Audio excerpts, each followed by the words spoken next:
पठान साहब, ओवैसी साहब ने भी कल खूब कहा, खूब बोला इस यूसीसी की पहल के खिलाफ, लेकिन अभी तो तय नहीं है कि आगे क्या होगा। अभी तो लॉ कमीशन ने केवल लोगों के सुझाव मांगे हैं। अभी ड्राफ्ट भी इसका सामने नहीं है कि हमें पता चले कि आखिर इसमें क्या कानून कहता क्या है, वो भी अभी हम नहीं कह सकते। लेकिन विरोध अभी से क्यों फिर? देखिए, लॉ कमीशन ने 2018 में साफ इससे कह दिया था कि यूसीसी लाने की कोई जरूरत नहीं है। तो फिर मोदी जी को भी क्या जरूरत पड़ी थी वहां पर जाकर बोलने की ट्रिपल तलाक, पासमंदा पे बात, यूसीसी पे बात? ये क्यों हुआ पता है? जब मोदी जी जब गए ना यूनाइटेड स्टेट्स में, ये वहां पर उनको पत्रकार ने सवाल कर लिया था हिंदुस्तान के ऊपर कि डेमोक्रेसी के यहाँ पर ये प्रॉब्लम है। बराक ओबामा ने एक इंटरव्यू में कह दिया कि हिंदुस्तान के अंदर जो एथनिक माइनॉरिटी है और मुस्लिम माइनॉरिटी है उसके साथ बहुत बुरा अन्याय हो रहा है, अगर उसको कंट्रोल नहीं किया तो इंडिया कोलैप्स हो जाएगा। तो प्रधानमंत्री हिंदुस्तान पहुंचते ही उन्होंने नड्डा जी से पूछा क्या चल रहा है देश में। उन्होंने कहा यहाँ तो सब ऐसा प्रॉब्लम चल रहा है जो बात दुनिया भर में जा रही है।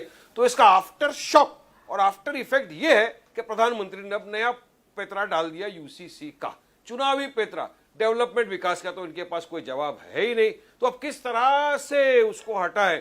मैं पूछना चाहूंगा प्रधानमंत्री, 70 साल से ज्यादा हो गए हमारे देश के अंदर कानून है, संविधान है। संविधान जो हमको डॉक्टर बाबा साहेब अंबेडकर ने दिया है उसी की बुनियाद के ऊपर पूरा देश चल रहा है। अभी लाने की क्या जरूरत है? संविधान में आर्टिकल 14 है, 25 है, आर्टिकल 29 है जो प्लुरलिज्म और डिवर्सिटी की बात करता है। आप क्यों उसको खत्म करना चाहते हो? आप संविधान का गला क्यों घोटना चाहते हो? अच्छा, आप यूसीसी लाकर दया भागा स्कूल ऑफ थॉट से चलाएंगे, मिताक्षरा स्कूल ऑफ थॉट से चलाएंगे? आपके पास वारिस साहब पहले ये बताइए, क्लियर कीजिए, ये यूसीसी का प्रधानमंत्री ने जिन्होंने जिक्र किया, मुसलमानों को नहीं मिलता यूसीसी, वारिस पठान साहब, करोड़ से ज्यादा सालाना नुकसान हो रहा है, उसका आप क्या करेंगे? यूसीसी का जिक्र संविधान में ही किया गया है या आरएसएस की किसी किताब से यूसीसी आ रहा है? कहां से ये यूसीसी के बारे में कहां कहा गया है? नहीं, यूसी आर्टिकल 44 जिक्र करता है, मगर संविधान में आर्टिकल 29 है जो तो ये तो संविधान लिखने वाले भी जानते थे ना, जिन्होंने आर्टिकल 25, आर्टिकल 29 लिखा संविधान का, उन्होंने ही यूसीसी भी लिखा ना। बिल्कुल, अरे लिखा था बाबा साहेब अंबेडकर साहब ने चर्चा की बात की थी, कभी भी इंप्लीमेंटेशन की बात नहीं करी। चलिए बताइए मुझे कब करी थी उन्होंने इंप्लीमेंटेशन? सर तो हर वक्त रोज आके बोल रहे हैं ना doctor Baba Saheb time immemorial तक अरे चर्चा की बात किया था, उस पर इंप्लीमेंटेशन का बात ही नहीं था उस पे। चर्चा के बाद इंप्लीमेंट भी तो करना है कि नहीं? नहीं ला सकते सौरभ भाई, क्यों मालूम है वजह आपको? नहीं ला सकते। अरे हमारा देश डाइवर्सिटी प्लुरलिज्म की दुआई देता है, हम कैसे ला सकेंगे? चलिए बताइए, अगर वारिस पठान को कैसी विरोधाभासी बात कर रहे हैं पठान साहब?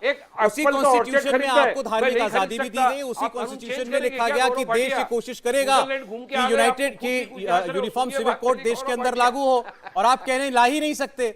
संविधान बनाने वाले इतने कंफ्यूज थे कि आर्टिकल 25 और 29 के साथ यूसीसी लिख दिया, वही नहीं समझ पाए कि ये तो चीज हो ही नहीं सकती। गौरव भाटिया जी आपको जवाब देते हैं आगे का। गौरव जी, चुनावी देखिए, ऐसा है, इनकी बात का उत्तर थोड़ी देर बाद दे देंगे। उनको देश में क्या हो रहा है पता है क्या? अच्छा ठीक है वारिस साहब, गड़बड़ हो गया है। गौरव भाटिया आप बाहर चले गए, अच्छा ठीक, क्या हो रहा है वारिस जी सुनिएगा जरा, अब आगे की बात, आगे की बात ही करते हैं। हिमाचल प्रदेश में गौरव भाटिया 1 एकड़ का एप्पल का ऑर्चर्ड खरीदना है, मेरे को दिला सकते हो क्या आप? नहीं, मैं जवाब दूंगा आपकी बात का। हिंदू के एरिया में जाकर ये सारे आपके पॉइंट्स मालूम है वारिस पठान जी, मैं भी जवाब दूंगा। शुरू कर ले, एक मिनट अपनी बातें, फिर आप आपके पास ड्राफ्ट में नहीं है। ठीक है गौरव जी, धन्यवाद। देखिए सौरभ जी, पहले तो एक बात बिल्कुल जिम्मेदारी से बता दूं।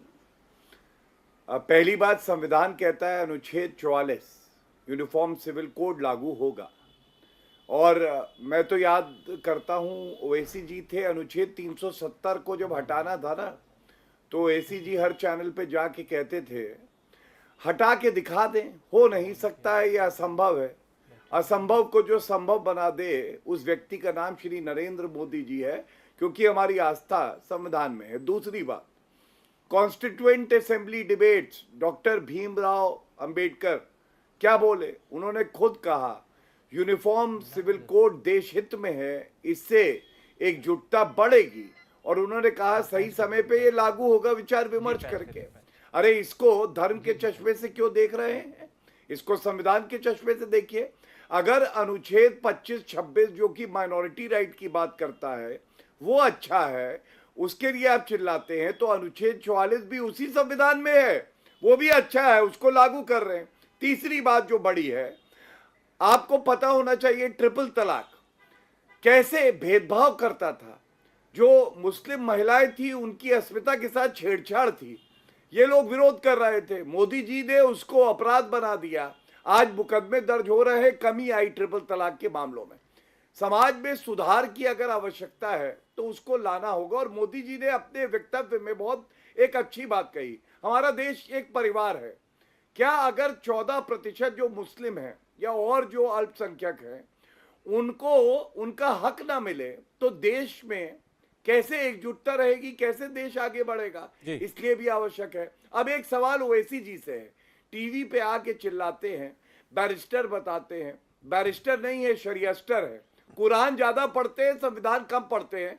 कितने सुझाव लॉ कमीशन ऑफ इंडिया को दिए हैं इन्होंने, अभी तो 13 तारीख तक का समय है और 17 दिन बीत गए हैं। क्या ये पूछा नहीं जाएगा कि आप आपत्ति तो दर्ज करते हैं लेकिन लिखित में सुझाव क्यों नहीं देते लॉ कमीशन ऑफ इंडिया को, कैसे बेहतर बनाया जाए? या ये कह दीजिए जो शपथ मैंने संविधान की ली थी वो मैं नहीं रख सकता हूं और केवल कुरान की रक्षा कर सकता हूं। इंडिया टीवी हर वक्त हर जगह डाउनलोड करने के लिए सर्च करें India TV news Google play store या ऐप स्टोर पर।